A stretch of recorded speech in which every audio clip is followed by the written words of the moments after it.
श्री शिवाय नमस्तुभ्यम। हर हर महादेव। सावन का तीसरा सोमवार है। आप सभी को बड़े सरलतम तरीके से मात्र एक ऐसा उपाय बताना चाहूँगी जो आप अपने घर के आसपास कोई पेड़ लगा हुआ है ना, जैसे बेलपत्री वृक्ष लगा हुआ है या जो है नीम वृक्ष लगा हुआ है, कोई भी पवित्र वृक्ष लगा है, तो उसके नीचे बैठकर आपको एक सरल सी पूजा करनी है, एक सरल सा उपाय करना है, ताकि जो है आपके जो अटके हुए कार्य है, जैसे आपको लगता है कि मैंने बहुत मेहनत कर ली, सब करके देख लिया, परंतु कहीं से कोई सफलता नहीं मिलती है, जीवन में निराशा ही हाथ आ रही है, रोग कर्ज पीछा नहीं छोड़ रहे हैं, तो सरल सा उपाय है। कुछ भी इसमें लगना नहीं है, न समय न ज़्यादा मेहनत। महादेव छप्पर फाड़ के आपको सब कुछ प्रदान करेंगे। आरंभ करते हैं। अब यह उपाय आप चाहें तो सुबह करें, चाहे तो रात्रि तक कर सकते हैं, कोई दिक्कत की बात नहीं है। महादेव की पूजा के लिए कोई समय निर्धारित नहीं है। अगर आप पशुपति व्रत कर रहे हैं, सावन सोमवार व्रत कर रहे हैं, तो भी इस सर्वश्रेष्ठ उपाय को जरूर से करें। क्या करना है, ध्यान से सुनिए। अगर आपके आसपास कोई ऐसा मंदिर हो जिसमें एकांत में आप विराजमान होकर तसल्ली से, शांति से पूजा कर सके, इस सरल से उपाय को कर सके, तो वहाँ पर कर सकते हैं। एकांत होना चाहिए, शांत माहौल होना चाहिए। एकांतेश्वर महादेव के नाम से यह उपाय करना है। अगर आसपास जो है एकांत में आपके कोई भी महादेव का मंदिर नहीं है, आना जाना लोगों का लगा रहता है, तो वहाँ पर यह उपाय नहीं किया जा सकता। आप सभी को छोटा सा उपाय अपने घर पर ही, जो आपके पेड़ इत्यादि लगे ही होते हैं, एकांतेश्वर महादेव का नाम लेते हुए आपको करना है। अब आपके हो सकता है घर के गमले में थोड़ा बड़ा पेड़ लगा हो, या आपके कोई आसपास जो गार्डन है या कहीं पर भी बाग है, तो वहाँ पर भी आप कर सकते हैं। आप सभी को इसके लिए आवश्यकता पड़ेगी, सामग्री एक बार नोट कर लीजिए। इसमें एक सफ़ेद फूल की आवश्यकता है और दूसरा एक शमी पत्ती की आवश्यकता है। ठीक है, मात्र एक सफ़ेद फूल चाहिए, एक शमी पत्र चाहिए और मात्र एक चावल का दाना चाहिए, और साथ ही एक बेलपत्र चाहिए और चाहिए दुर्वा। ठीक है, मात्र 5 चीज़ चाहिए, जिसमें सफ़ेद फूल हो गया, शमी पत्र हो गया और साथ ही चावल का दाना और बेलपत्र। यह सारी चीज़ें एक एक की संख्या में ही चाहिए, परंतु दुर्वा जो है आप सभी को ऐसी लेनी है जिसकी 2 पत्तियां आई हुई हो। जैसे आपने देखा होगा, हमेशा बेलपत्र जो दुर्वा होता है वह आराम से मिल जाता है। एक डंडी होती है, उसमें 2 पत्ते निकले हुए होते हैं, वही आपको दुर्वा लेनी है। अब यह उपाय जो है आप सभी कार्यों की सिद्धि के लिए कर सकते हैं। जो भी आपके मनोकामना है, A to Z मनोकामना के लिए किया जा सकता है। अब कैसे करना है, ध्यान से सुनिए। सबसे पहले आप सभी को, जैसा मैंने बताया, ऐसा स्थान चुनना है जहां पर शांति से आप इस उपाय को कर सके।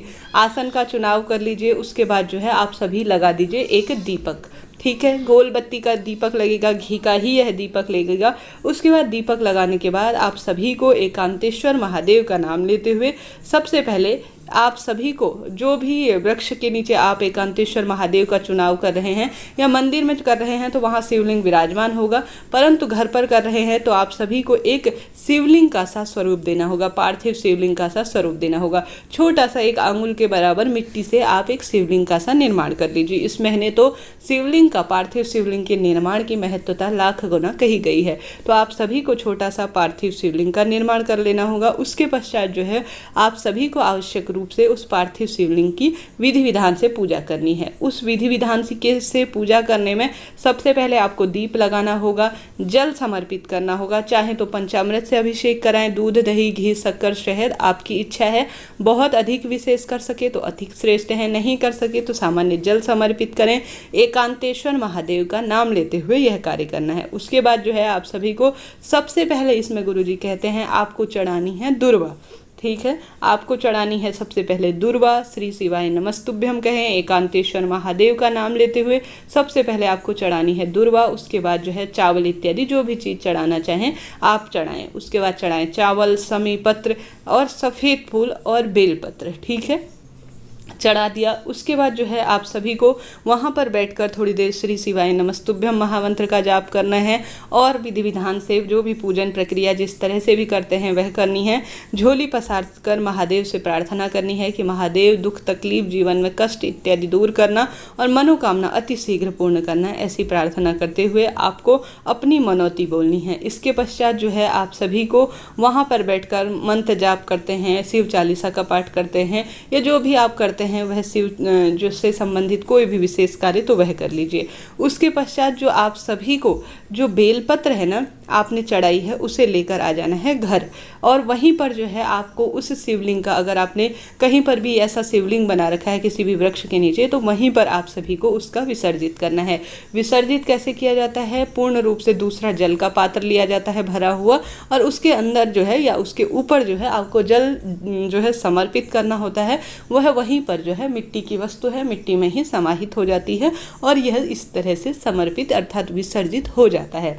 तो इस तरह से सरल प्रक्रिया होती है जो कि किसी भी वृक्ष के नीचे आप सुबह से लेकर रात्रि तक अपनी विशेष मनौती के लिए कर सकते हैं। अब लाई हुई बेलपत्र आप चाहे तो प्रसाद के रूप में ग्रहण कर सकते हैं, चाहे तो खाने में मिलाकर पीस कर खा सकते हैं, आपकी इच्छा है, चाहे तो अपनी तिजोरी में रख सकते हैं। अब गुरुजी ने तो यह तो नहीं बताया कि उस बेलपत्र की जो बची हुई बेलपत्र है उसका क्या करना है, तो आपकी इच्छा है आप कैसे करना चाहते हैं। तो इस तरह से यह सरल सा उपाय है जो आपको सोमवार के दिन एकांतेश्वर महादेव का नाम लेते हुए करना है। जैसे मैंने बताया, इसको आप किसी मंदिर में जहाँ बहुत लोग नहीं आते हैं वहाँ पर भी कर सकते हैं, परंतु एकांत का ध्यान रखना है।